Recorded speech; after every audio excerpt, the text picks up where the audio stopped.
Harley's large and in charge. Here's your look at the Spinmaster toys. This is the K Crusader 12-inch Harley Quinn.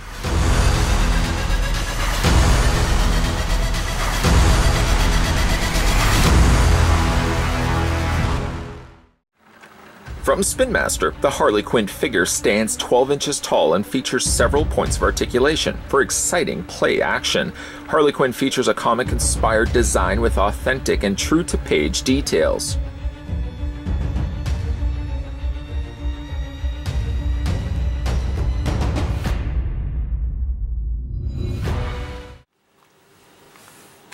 Before we get a closer look at this rather tall Harley Quinn, the first thing we're going to do is take the trusty tape measure of mine and take it to the very top of her head.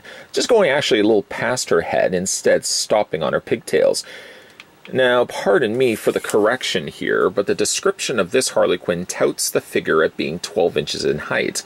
I beg to differ, as the tape measure is telling me that this Harley only stands at 11.2 inches in height. It's right there. Switching that to centimeters, however, you're looking at the figure standing 28.4, so almost 28.5 centimeters tall.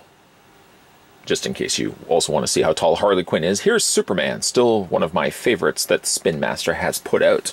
Seems rather small now, doesn't he? Only going to the kneecap of Harley Quinn. She is definitely a lot taller than the Man of Steel. I still like this line, the smaller scale, that is, and to be fair, actually, the taller scale figures are good as well. They're not ones normally that I pick up for myself. This one was actually provided by the folks over at Spinmaster. But there's definitely appeal to these figures, and there's definitely some articulation in Harley Quinn, which we'll have a look at in a second. Before doing that, though, let's get a closer look at Harley Quinn. As I said, this is the 12-inch, scratch that 11-inch tall figure, and let's have a look at our head portrait first. The head sculpt and overall design of Harley Quinn stays fairly truthful and faithful to the source material, alternating colors of both black and red. You can see a lot of this happening here. The bodice, for example, alternating black and red, the jacket then taking that, flipping it around, and then alternating that on red and black on this side. But getting a look at her face, it's actually not a bad head sculpt at all. Though if you do bring in the packaging, which I just so happen to have right here, I do feel it's a much better looking head sculpt presented on the back of the packaging. I don't even know if the head sculpt is the same. If I try to put the angle the same, it seems like it's actually a different head sculpt altogether. Now, I don't know the reasonings why they changed it at the last minute. Maybe in actual fact it is the exact same head sculpt. Maybe it's just simply the paint that's playing tricks on my eyes. I don't know. Needless to say, though, if you look at the two side by side, I really wish that we could have gotten the one that was presented here on the back of the packaging, but that tends to be the case. A lot of times those are just promotional images of like the prototype figures before they get mass released.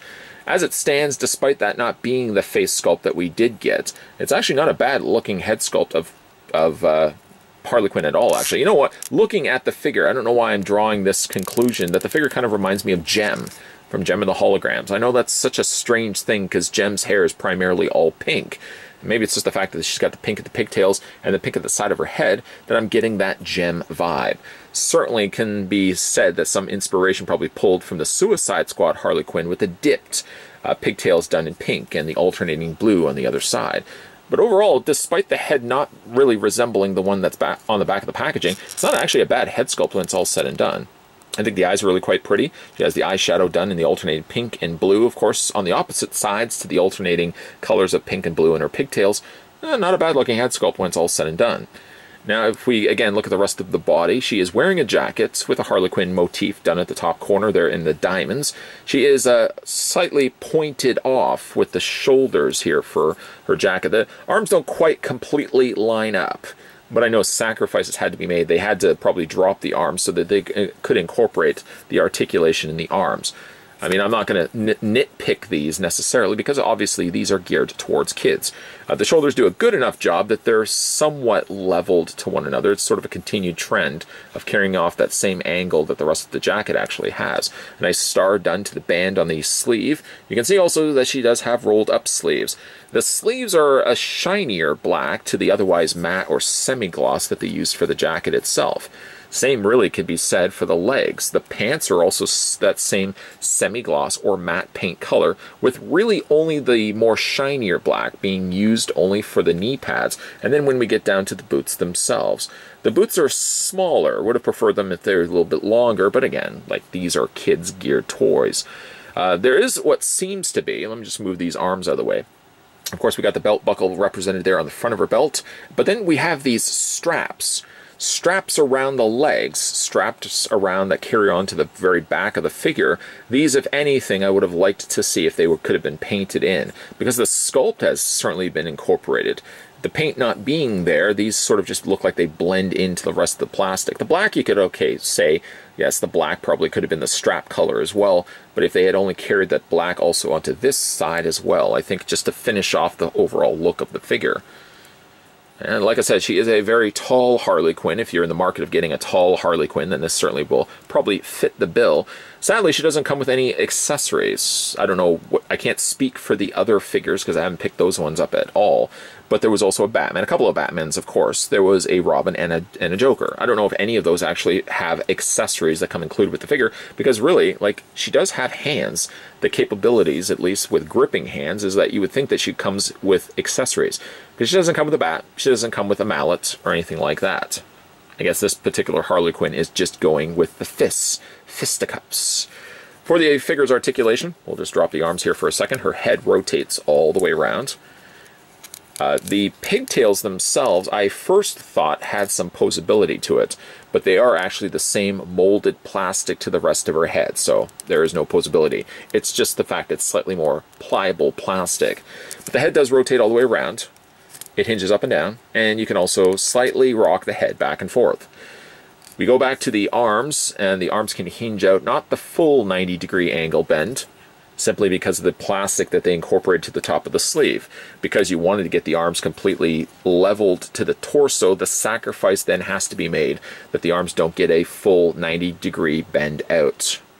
However, the arms do rotate all the way around. That's a nice touch. You can bend at the elbow, and equally so, you can rotate those forearms around that hinge joint as well. I find the arms on this Harley is a little on the loose side, more so on this one than on this side here. The knee also on this one is a little bit on the loose side. This knee isn't so much the issue at all. But for the articulation, it has nothing in the waist. Legs do have full splits. Ooh, that pains me just to look at that. You can move the legs forward. You can move the legs back.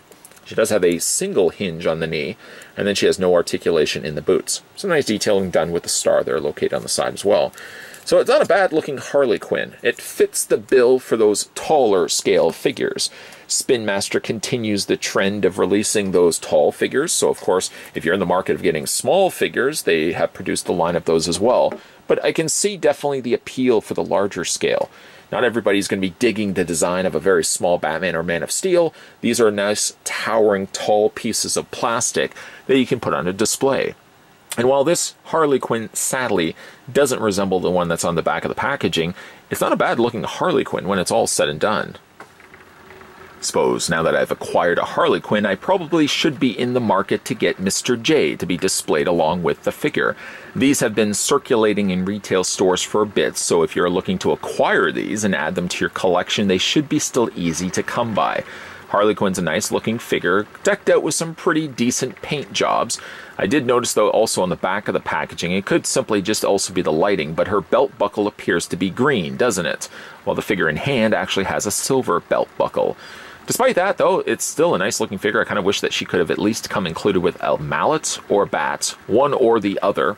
Certainly don't expect to have both, but again, a nice-looking Harley Quinn that is at least posable. Sometimes when you get these taller scale figures, they're limited to only 5 points of articulation: shoulders, legs, and head. Harley Quinn has just as much articulation as her smaller counterparts, maybe short of maybe the articulation that was in the thigh cut, but she seems to have all the same articulation that the smaller class figures had. So if you're in the market again of picking up the Harley Quinn for yourself, you should be able to find her in retail stores and online stores as well. A big thank you to the folks over at Spinmaster who provided this sample that we had a look at in this review. Today we were having a look at the new Spinmaster. This was the Cape Crusader Harley Quinn 12-inch tall figure, which in actual fact she was a little bit closer to being a little over 11 inches, but still nonetheless not a bad looking Harley Quinn when it's all said and done.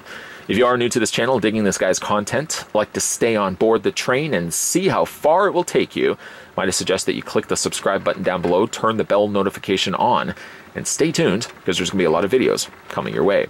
As always, guys, thanks for watching, and I'll see you guys next time.